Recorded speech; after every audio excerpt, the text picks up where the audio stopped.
Again, throughout the entire event, if you would have any questions or comments, feel free to drop them in the chat. We have a lot of team members here with us today who will be happy to answer them. You'll know that they are a team member because they will have the acronym RDHCP after their name. We do ask you to be respectful of each other. There is no tolerance for any hate speech or any of that sort. I don't think that will be an issue, but if there is, you will be kicked from the community town hall and you will not be allowed to re-enter. I always want to say that just in case in the beginning to make sure that we have that clear.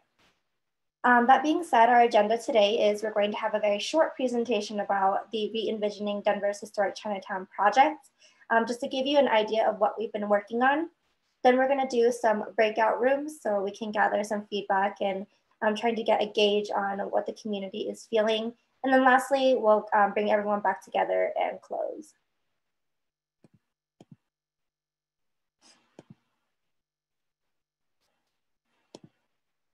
So a bit about us.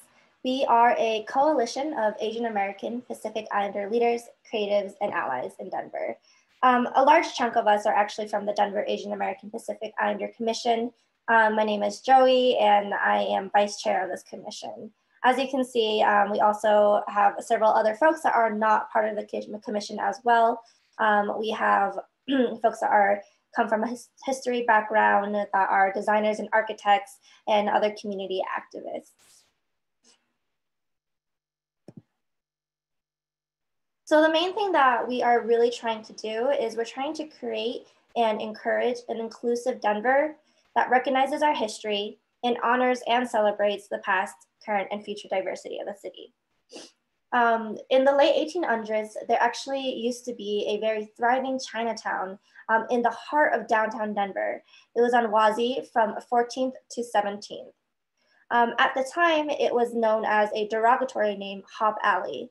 And this is a derogatory name because Hop Alley references a few of the opium dens that existed on that street.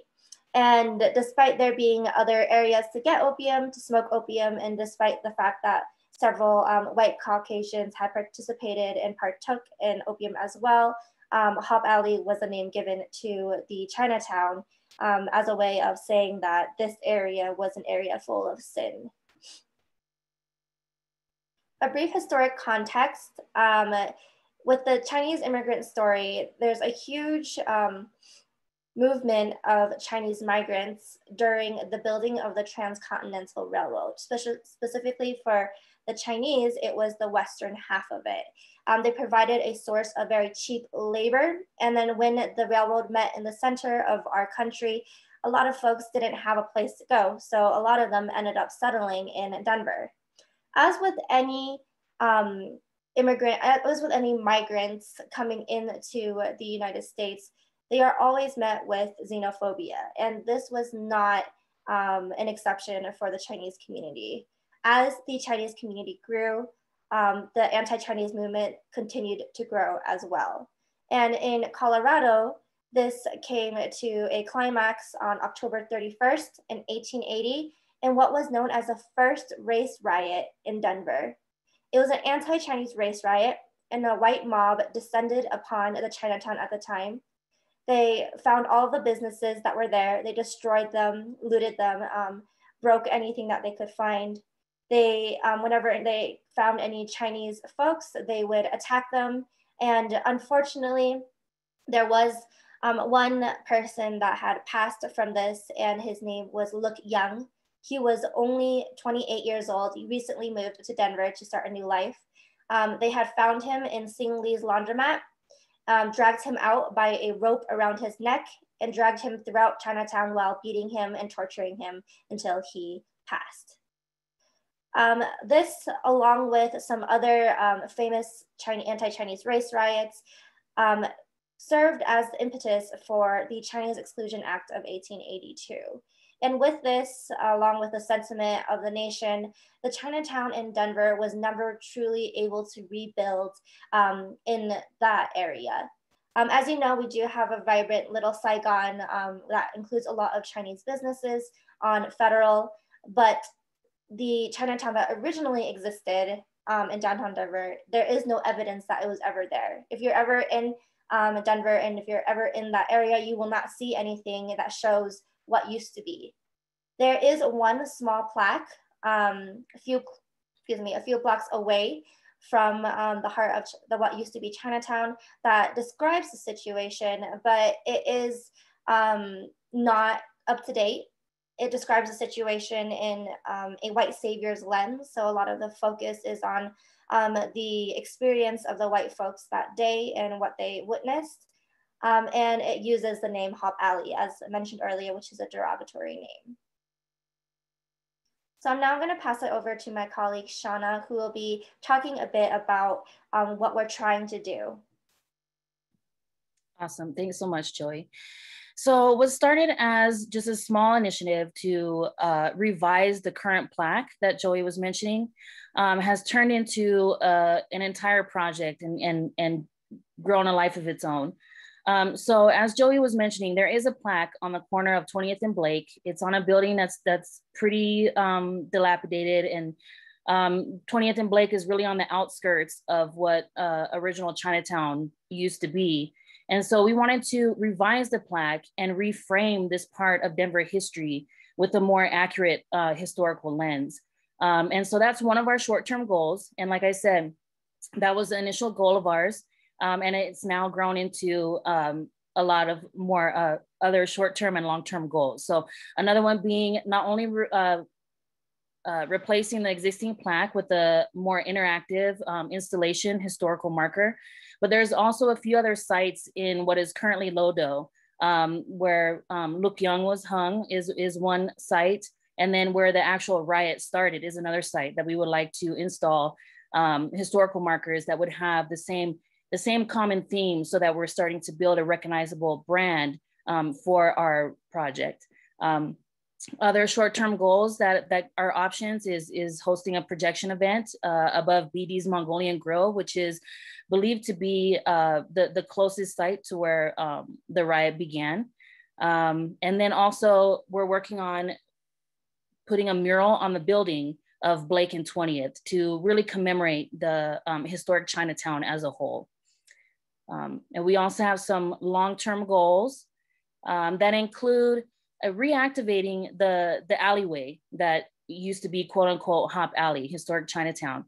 And I don't know if some of you folks are familiar with the current alleyway, Milkbox Alley, where there's a lot of interactive design elements and stuff for folks to walk through. They changed the whole idea of what an alleyway is. It's safe to walk through, it's fun to walk through. And so that's kind of the idea that we would like to do, is to reactivate historic Chinatown alleyway. And we plan to do this with interactive kiosks, various design elements. Another long-term goal is to have an annual Lunar New Year celebration. Just really trying to bring back the presence, the Asian American presence in Denver. And then finally, the largest of our long-term goals is to establish a modern Asian district, like a modern Chinatown of sorts, I guess, but using a more inclusive lens and including the multiple ethnicities of Asian American descent, and then also commemorating the histories of those different Asian American backgrounds with a museum of historical importance. So here to describe a little bit more in detail about some of our potential goals and plans is our awesome and intelligent and an innovative architect, Ben. And he's got a great presentation for you folks. Thank you, Shauna. So as Shauna has mentioned earlier before about short-term, long-term goal, I'm going to go through this a little bit with the visual graphics that has the aerial map of references of each locations of where we are planning to just installing a historical landmark markers. The first one is the original plaque that's located on the 20th and Blake. There's a plaque on the wall. So in lieu of put another plaque on the wall with the correct wordings and reflecting the past history, we are proposing a vertical, kind of like freestanding elements markers there. and then the murals on that wall. Maybe not a full size mural, but something in kind of in a good size. Okay, the another markers that we try to do here is the where Look Young was executed. That was hung on the pole, the light pole. So this is located on the 20th. I'm sorry, on the 19th and Arapaho. There.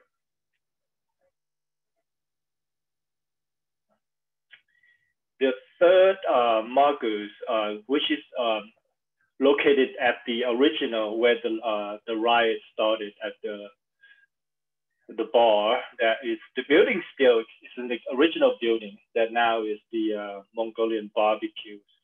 So here we're gonna go talk about a little. We kind of design preliminary design of the what the landmark could look like. So here's about 7 feet tall. You know, we try to looking to the past and learn from it, but then looking for to the future. So this element design is going to be a little bit more kind of have that the future looks to it. The pillars that is kind of create the elements to have that future looks to, and then there's a lot of information on here, kind of interactive with a QR code to if you want to deep dive into more about what the history is all about, you could go there and it'll link you to a website that yet to be created. And here's the perspective drawing, not drawings, rendering of the what the landmark or the pillars would look like on the in front of the Mongolian barbecue here on the sidewalk. So hopefully you can see that. And now we're gonna dive a little bit deeper, not kind of closer look into the actual where the Chinatown originally located, which is in the alley between the Blake and Wazi, stretching from 14th all the way through 17th. First, this is long-term goal. So the long-term goal is to reactivate the alley of the original Chinatown was.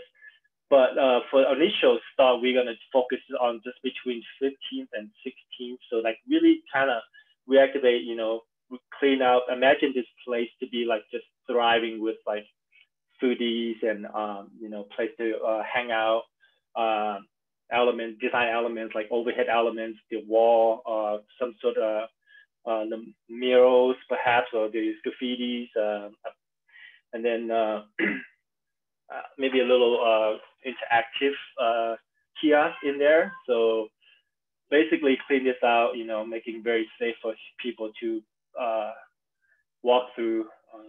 So. Next one is kind of the create a little a branding for the district for this alley. Is just create a gateway. The kind of the, you know, like the, we won't do it a traditional gateway of Chinese gateway or Asian gateway. It's going to be a little bit more abstract, more modernized. That is going to be elevated between the two buildings at the alley. So every intersections where the alley meets with the main street, that's where we're going to put this elements above overhead so that the vehicle can still passing through.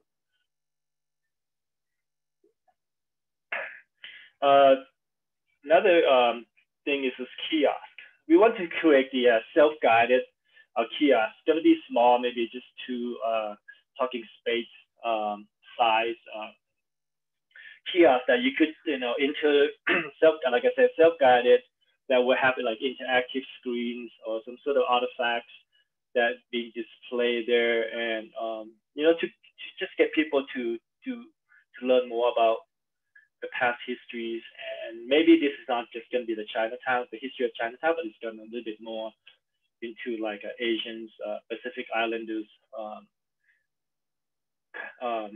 histories or cultural. Another mural that we want to propose. So we want to, like I said, as part of the whole experience of this alley, we want to draw people into the alley. That will be like part of the murals that you can see. This mural location is directly behind the original where the ride was started, which is the at the Mongben Barbecue. So you can see this wall from the 16th Street. So that's going to really help pull people into the alley.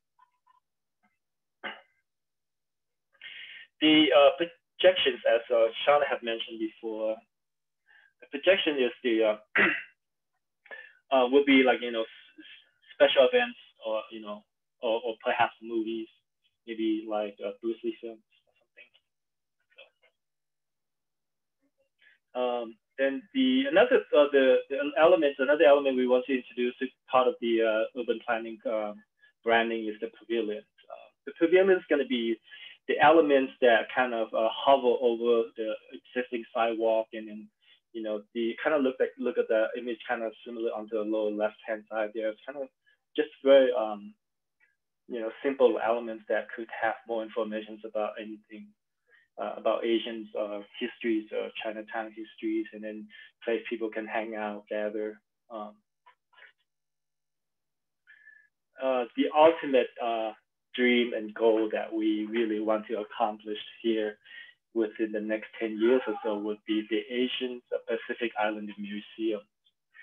And that's kind of, this image is a MCA that was done by a world-renowned architect that is on the 15th in Wewata. But this is just kind of like give you a visual connections to possibility of we can accomplish here. Imagine the Asian Pacific Islanders group is a large community throughout the world. I mean, we could have exhibitions like once exhibitions a month, but the exhibition will never repeat for maybe the next 10 years because it's just a large community here. So thank you very much for your time, and thanks.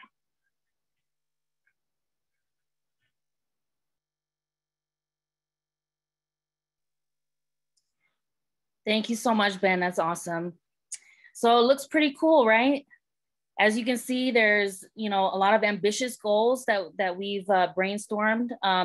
But I mean, it's really a possibility. You know, we're in a great position in Denver, where Denver is becoming more and more diverse, more and more inclusive.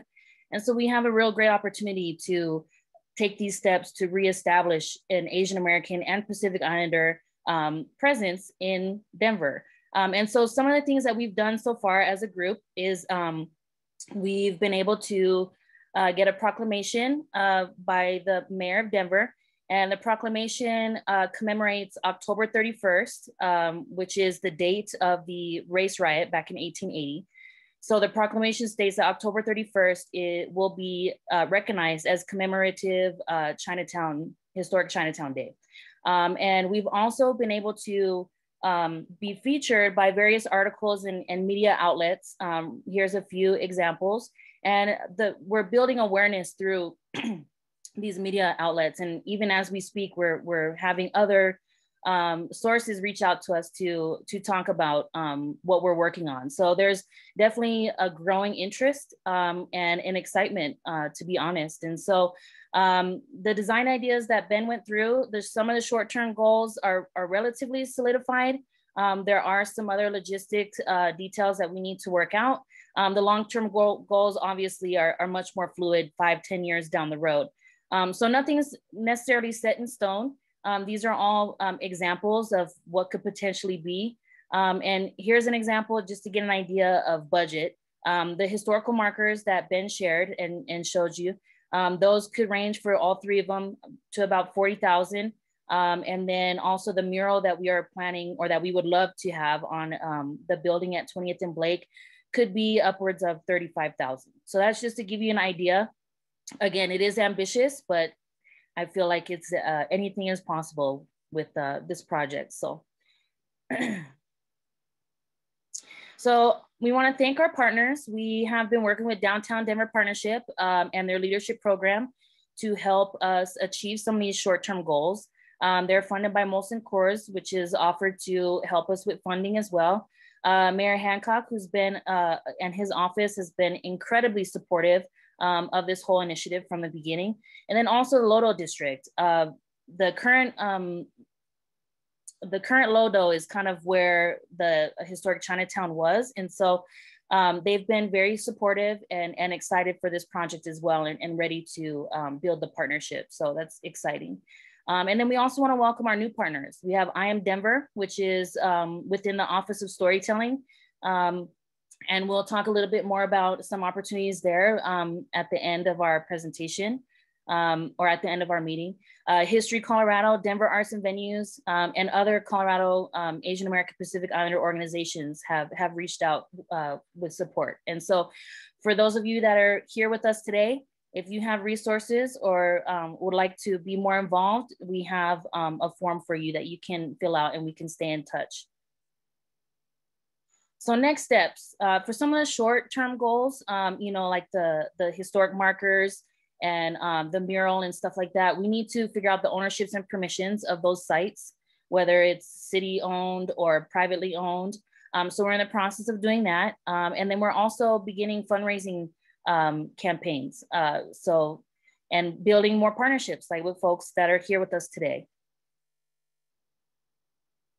So now we're going to go ahead and break out into rooms so that we can kind of have a more streamlined discussion with folks that have questions or have ideas or want to share any of their thoughts. For folks that just want to observe, please feel free to just observe. That's totally okay. But you will have the opportunity to be able to have any questions answered and your thoughts shared. So we'll go ahead and break out into rooms, and we'll see you all back when we reconvene.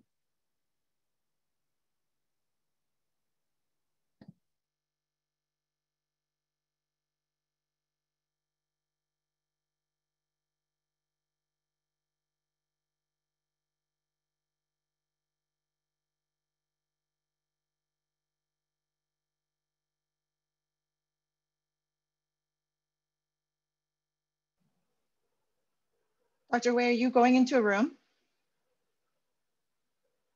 Oh, you're muted. Do I hit the word join? Yes, you do, because you're leading that room. Yeah.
Hello all, welcome back.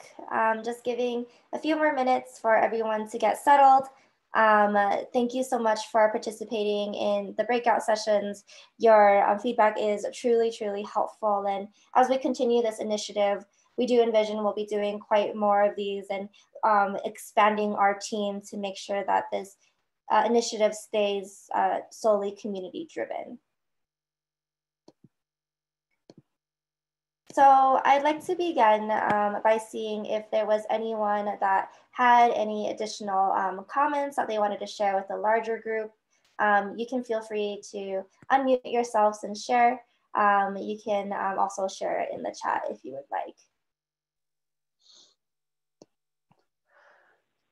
Well, I can note that in our group, in our breakout room, the Asian Chamber of Commerce, Fran Campbell has offered to help with the fundraising, and she brought up a really good point. She asked if we have a marketing packet. So I think it's really important for us to create something that we can send out, requesting help, requesting involvement, announcing how proud we are to be working on this, and to frankly ask for fundraising help. So that it was a really pretty great discussion that ended with kind of a questions about, can we hold an event in the alley, which is one of our midterm goals, really a short to midterm goal, to start to do an annual event in that district, someplace in the area. Can we do a lion dance in an alley? Ooh, a dragon dance snaking down the alley would be really cool. So anyway, thank you everybody for joining us, and thank you for being in our room. I think it's room number 1. Thanks, Gil. That was really that's really awesome to hear. I think you hit on a really great point. We have a lot to go before we can truly start pushing this project, and I think that sort of goes to a sort of ask to all of you to see if any of you are interested in being more involved. We do have a contact and interest form. Our community as of now, though I believe that everyone on there is absolutely amazing, we definitely need some more manpower to make this happen. We need manpower to work on all of our marketing and our PR and all of those things. Joanne, I noticed that you said Tezia is next. Yeah, she had her hand raised. Okay.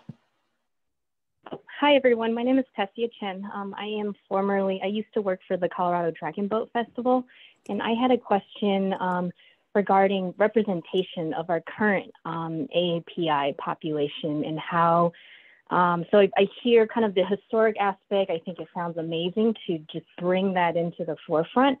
But I guess I'm interested in some of the details of how your committee plans to make that tie into our current AAPI communities throughout the Denver metro area and beyond, like up in the Front Range, things like that, and how to overall is for example, trying to avoid gentrification. Is that something that your committee is concerned about? And so in other words, how do we reach out to committees that, for example, cannot get on a Zoom call to give feedback, cannot respond digitally, either due to lack of internet access, maybe language barriers, cultural sort of norms where they would, they stay pretty insular for whatever reason, things like that. How do we try to represent those communities or connect with those communities? Absolutely. I think that's a really great point. And we touched on it briefly too in my breakout room, where we talked about how the existing Asian enclaves here have a very rich history as well. And to be able to make sure that we tie that into everything that we do, and make sure we are working in conjunction too, and not so much as taking away from. I think that in terms of reaching out to particular communities that are unable to attend things like a Zoom call, I think it's going to be a very grassroots process. I think we need to have, honestly, more folks on the team to be able to be on the ground, reaching out to those communities or businesses, for example, on South Federal, touching base with existing Asian communities that have been here, but that aren't so keen to necessarily join these types of calls. But I think that's a great point. And I think that, again, underlines that we need to build out our team a bit more for folks that are able to help in that sort of on the ground outreach. Tessia, this is Gil. Hey, it's been a while. There were actually a few of us involved with the Dragon Boat Festival, I think, on the Zoom, including Howie Solo. And we, in our breakout room, we talked about how important it is that this is about the history and remembering and educating people about the history. At the same time, looking forward, we really see this as a Pan-Asian, Asian American Pacific Islander project, that we do want to have representation of all our communities, and which is a lot like what the festival tried to do, or has tried to do for 21 years now. So I think that you're exactly right, that we need to think about who to include, who is not part of this. How do we do outreach to the people that can't just jump on a Zoom call? So there are lots of things to do, but you're pointing out all the right stuff, and we really would love to have you, you and all of you involved in this project, because so far it's been a very small group, but I think this kind of has a potential to steamroll, or snowball, or some other metaphor. Yeah, I want to mention that in my breakout room, the enthusiasm was, what's that term you folks like to use these days? Awesome. The enthusiasm was awesome. And, obviously I had a lot of people who are ready and willing to get involved. So I want you to know that instilled me with a great deal of optimism. So, you know, if we need people, I think we found them. Yeah, that's true. Dude, awesome, I don't think is a currently totally accepted word today. Really awesome again? Oh, awesome is like more my generation, maybe groovy. Still say awesome. People still say awesome. It's okay. Okay, that's good. All right. Sorry. Yeah, so our group had some discussions about public spaces. And we had poggers. I've never heard of that one. And we had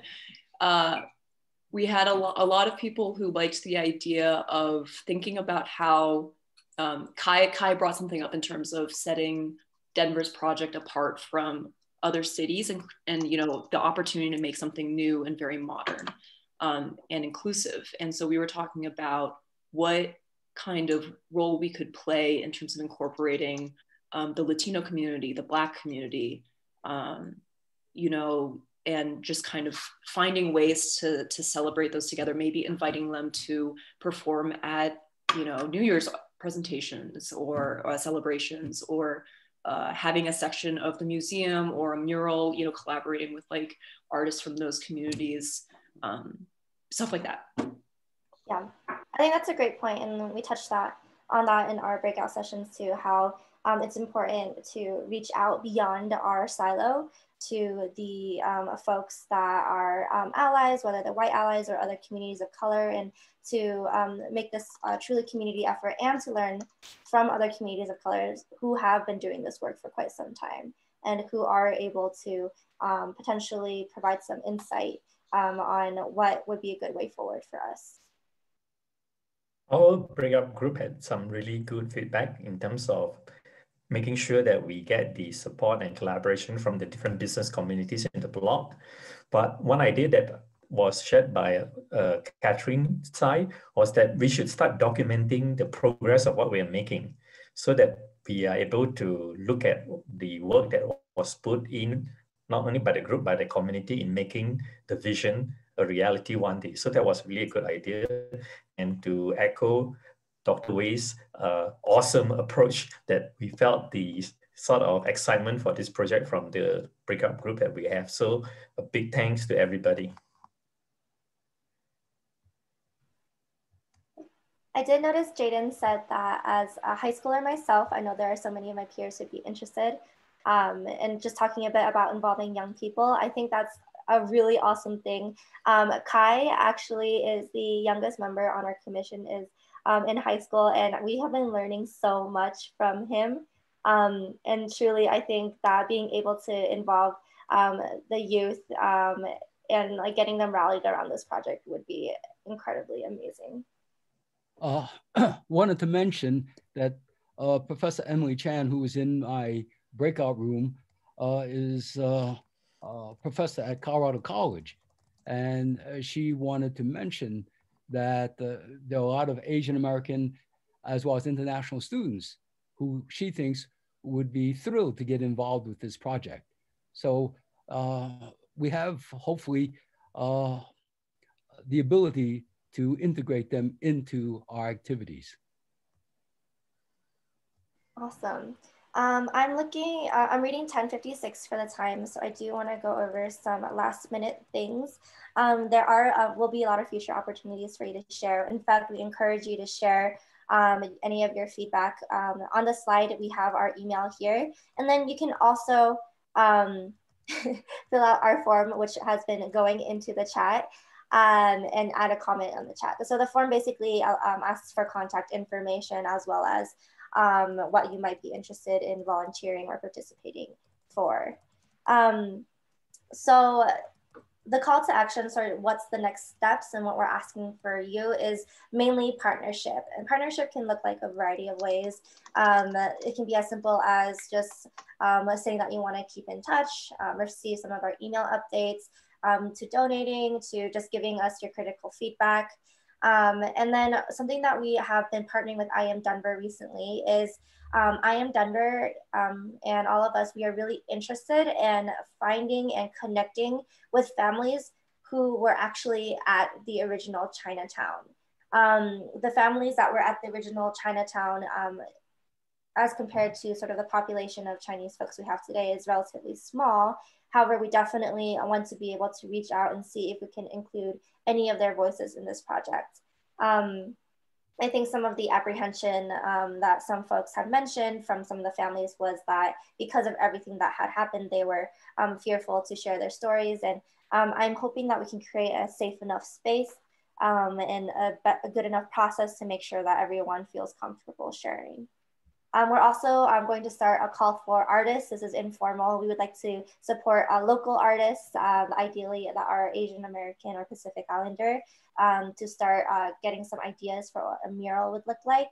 And yeah, I think that's mainly it. As far as announcements go, I think I wanted to really thank everyone here today for joining us on a Saturday, for your really critical, crucial feedback. It is absolutely amazing. I did get a few questions. Oh, sorry. I did get a few questions in regards to donations. If you are curious in donating today, we are going to be using Colorado Asian Culture and Education Networks as a fiscal agent. Joanne or Gil will put down that information there. We haven't really started a large fundraising campaign, but when we do, we'll definitely let you know.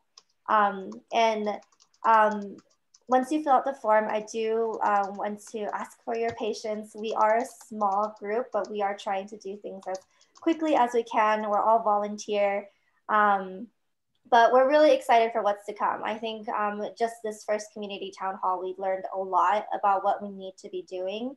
And hopefully with folks from this call joining the team, we are able to really get more crucial outreach and get more community-driven insight. Let's see, are there any other last minute comments? Do we have anyone from the team that wants to say something?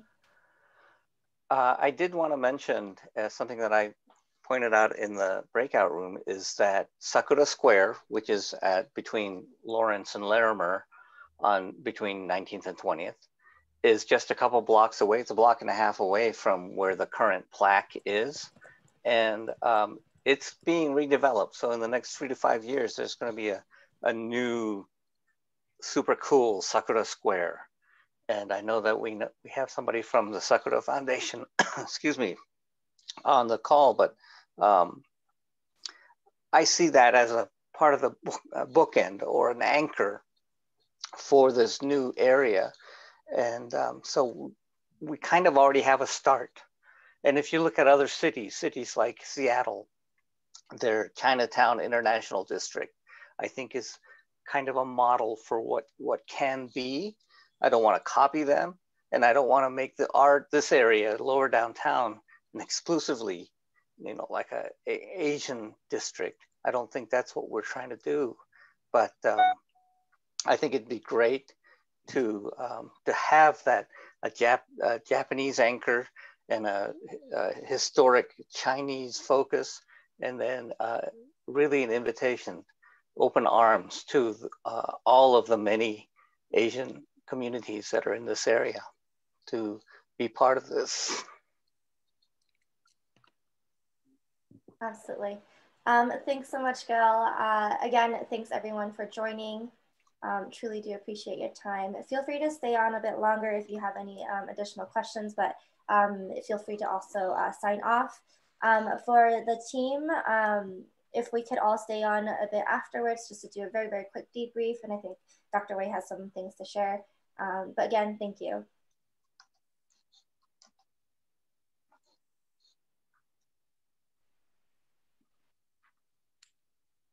I have a few comments. Learning from Dr. Wei about this project, and it's just amazing how fast they getting to this place. And you only started in 2019. No, last year. Yes, and Gear and I are friends. So I follow his Facebook. I learned the project when you guys visit the place, the plaque. And that's why I started to learning the history. And thank you, Gil. Sure. For this project, obviously money is the issue, right? We need funds. And like Gil said, we need to have very detailed plan for donation, how you campaign that. And I'm sure there was many people in the community willing to contribute, but we have to see the plan so we can use it to get it to everyone. So the people would like to help. And that's one thing. And two, I was served as, when I first moved to Colorado, I served as cultural counselor in Bloomfield County. That's where I'm from. And I learned that there was a SCFD funding. It's just fantastic funding to supporting art and science in the state. And we need to consider to see if we are eligible to apply for. And this is a wonderful project. I just don't see why not. But there was some kind of requirement. Of course, we need to follow the rule. And there was other federal funding, and we need to dive into it and learn more resources out there. That will help us to get the project moving. That's the comment I have. Thank you. Yeah, that's definitely a good point. We have a hand raised. Oh. I'm sorry, just to respond to that comment, I think that's so right on. You hit the nail on the head, as the saying goes. I think because, like you mentioned, this has been such a quick-paced, a fast-paced project. We literally met at the plaque last year. And that was the first time we met each other. And I feel like it's been like ages since we did that, but it's really only been, I don't know, maybe like 6 months, would you guys say, that we met at the plaque? Maybe a little bit more. October. It was October. Yeah, October. So this project has been moving so fast, and I think that we are potentially at a point where we could maybe even create a nonprofit organization out of this, and then that would position us to be able to qualify or be eligible for a lot more grant funding that's out there, and it will really elevate our voice together and make a stronger collective for pushing these projects forward. So thank you for those comments. It's definitely right on the money. Thank you. There's a hand. This is Tessia. I had I'm sorry, Professor Wei, go ahead. Oh, no, I'm sorry. I was just pointing out that Yang Wang has a hand up, that's all. But by all means, go ahead. Oh, this is Tessia. I had a question, I guess, I don't know if it's too detailed, just about you guys had talked about some sort of general financial goals for the murals and the landmarks. Is that in terms of fundraising or financial need, is that financial goal and the financial need of kind of right about in that area right now? Or in other words, how much money are you guys expecting or to need as you kind of over the next year or so? Yeah, I think like we mentioned on the slide, the short-term goals are what we're focusing on first. And that includes the historical markers as well as the mural. Currently, in terms of funding, we were able to partner with Downtown Leadership Program, as well as Mosin Coors for a, they are able to provide around $5,000 for a mural, and the leadership program is looking to sponsor scaffolding and paint as well. So that's sort of what we're looking to do first. As far as like a fundraising campaign, marketing materials, and all of those things that were mentioned, we have plans to do that. But again, I think we're definitely going through growing pains as a committee right now, because there are so many things going on and there's only so few of us. And so we definitely need some extra help in starting that campaign. Thanks, Joey. Okay, Yang, if you still would like to share, please go ahead. Thank you. Oh, I think you're on mute. Hi, everyone. My name is Young Wang. I'm from the University of Colorado, Denver. I joined the meeting a bit late, so I apologize if I'm repeating things that have been mentioned before, but I was gonna ask if the meeting recording will be shared, or at least the PowerPoint will be shared with the registrants. It will be, okay, fantastic, so that we can get involved. I think what the previous comment about forming a nonprofit organization, that seems like a, you know, I think a very sort of smart way to start off this project to ensure its sustainability and long-term, you know, growth in the future. So I think actually that was actually your perspective. And I also want to know, like, so my specialty is art history, and I was wondering in terms of the selection of the art that's going to be a huge part of this, will there be like a separate group or committee formed around that to ensure that, you know, we are like, I guess, making the best choices possible and ensuring that the visual representation is done in a way that is future-proof. Future-proof, that's great. I think that's a good point. I think we should do something like that. I think our initial plan was to find a few artists that meet the requirements of being of Asian American Pacific Islander background, and ideally local in Colorado, so we can support our local artists. And then from there, being able to have another community town hall to sort of brainstorm ideas. But I think that's a really great point. If you are able and free, we'd really love your advice and consultation in that sense. Yeah, no, I'd be really glad to. I also want to mention that there's actually going to be an Asian American of Colorado art exhibition at the Loveland Art Center coming up. So that might be a good place to, I think, collaborate a little bit and at least advertise this opportunity for the artists who are going to be involved in that event. Yeah, and Yang, awesome. could you share those details with us? Maybe email or drop it in the chat if you have the details. And then also we'd love to maybe get your opinions on structuring a request for a proposal, so that we know we're hitting all our marks once we get to that point in having artists apply for the project. Yeah, definitely. I think so, because I mean, we want to get beyond sort of stereotype into sort of meaningful representation. Yeah, and also I think, again, if this has been mentioned already, but corporate sponsorships or partnerships, would that be a part of, like, I assume we've been working on that. You guys have been working on that already, right? Yeah, we're working on the basics of it. Like I mentioned, we're going through a lot of growing pains right now. But yeah, I think if you wanted to help with that as well, we'd fully appreciate it. I think what's sort of next for our team is that we really need to meet for like potentially like a strategic planning session and sort of seeing how we can move this forward in a way that truly incorporates all of the feedback everyone's giving. I'm thinking, yeah, thank you so much. I'm reading 1111. I think if we have Howard and then Luna, and then maybe after Luna, that will be our last question. How does that sound for folks? Is there anyone that has a burning question? Yeah, I have a question. I want to follow Shanna said about this nonprofit organization. This is really good to start.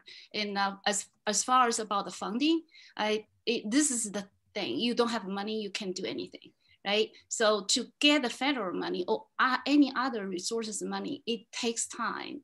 But to get the private support in the community is the fast way. The fast way to do that, we can just open up, if we do the nonprofit organization, we do the membership, and we bring this project to people. I'm sure we get people excited about it and that they're willing to participate.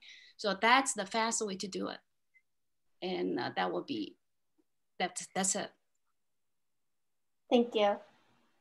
Yeah, definitely. I think we'll be in touch. Okay. Howard, did you have something to say? Yeah, hey, sorry for joining on late. I put this on the calendar at the wrong time. Dumb me. But they're good to see so many good faces here. You know, so many good friends on this call. But I mentioned a little bit in the breakout room when I was thinking, like, you know, I'm from the San Francisco Bay Area, and I know that's like one of my favorite memories of growing up was going to Chinatown in San Fran. And so when I think of that, though, most of what that creates, that, and I mentioned a little bit on a breakout room, is the businesses around there. We're supporting the local businesses that are, you know, engaged, not necessarily all Chinese owned or not necessarily all AAPI owned, but some of those are like very welcoming and positive to, you know, Asian heritage and AAPI heritage. And so I always thought that was the cornerstone. So when I thought of when they we're thinking about this strip between, I think, 15th and 16th on YZ, is like, and they mentioned that there's no, you know, some residentials and there is some businesses, but it's kind of like, that's usually the cornerstone of building a Chinatown. And so now, while necessarily doesn't need to have that there, you know, Yang touched up on it and some other people touched up on it, is there's got to be and even Chi talked about the money, but there's got to be a little bit of some kind of business, corporate, or some kind of sponsorship in that manner.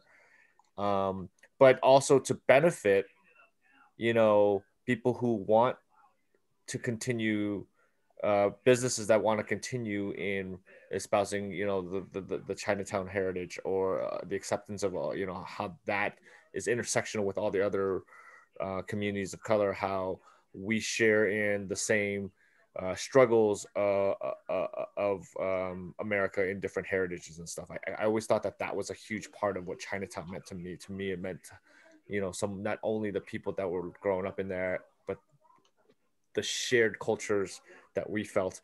And then it always benefited the businesses that were either open to that or were of the heritage of China, you know, historic Chinatown. So that's the one thing I wanted to touch up on. Thank you for that, Howard. And I think one thing that our group definitely wants to do is properly commemorate and memorialize the Chinese community from and how their contributions helped build Denver as it was becoming an actual city.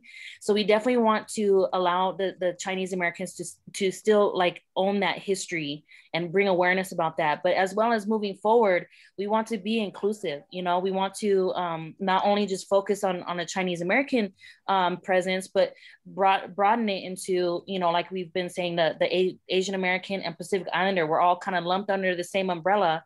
But so being able to have that presence will give us a more collective voice in Denver. And I think we have a great opportunity because Denver is so becoming so accepting and diverse and inclusive. And the entire area of historic Chinatown, for the most part, is in what is the current Lodo district. And we've began our partnership with the Lodo group, and they've expressed so much interest and so much excitement about this as well.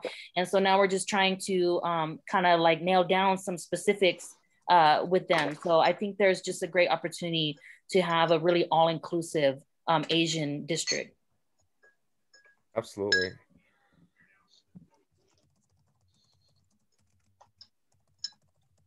Did we have one more? Luna. Okay. Luna, are you still with us? Yeah, hi. Okay. Yeah, thank you all so much for doing this like research and also holding this community forum. Really appreciate it. I'm just kind of wondering, like, I know that there's been some discussion just now throughout this hour on bringing Latinx, Black, Indigenous communities also to the area. but I'm wondering like if there have been conversations with those communities already, given that this is indigenous land that we're still on and we are settlers on colonized land. So I'm wondering what those conversations with the indigenous community look like and if those conversations have been had yet. I understand, you know, historically, this area was a historic Chinatown, and it was also dehumanized and demoralized throughout the 1800s, known as Hop Alley. A lot of white folks like have terrorized this area, and there was a very violent riot that happened in the late 1800s as well that resulted in several community, like Chinese community members being murdered. But in that story as well, there's also a narrative of many folks in that area, brothel leaders who had helped shelter and like, you know, basically saved a lot of the community members from that violent attack. And I'm kind of wondering if that community is also being brought in to this conversation, given their allyship and their, how they have helped that specific narrative in the late 1800s. I think, you know, this is significant. I think it will say a lot about our community given the anti-Asian violence and that's happening now. But I'm also wondering like how else are we bringing in other voices that, you know, you all are talking about right now? And I don't see a lot of those communities here represented in this call. And I'm wondering, you know, like what steps are being taken, what actions are being taken to bring in those other communities of color to this conversation as well.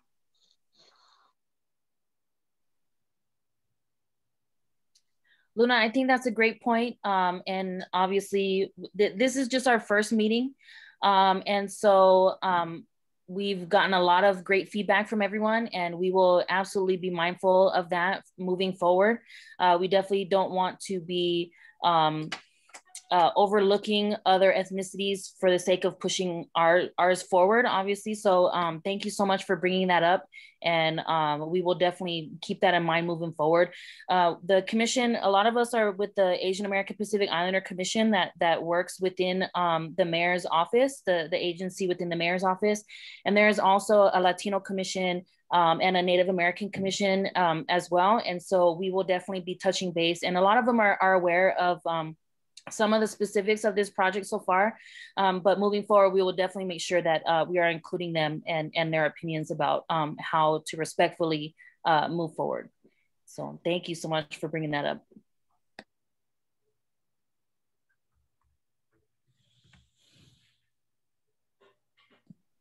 Awesome. Any other final questions or?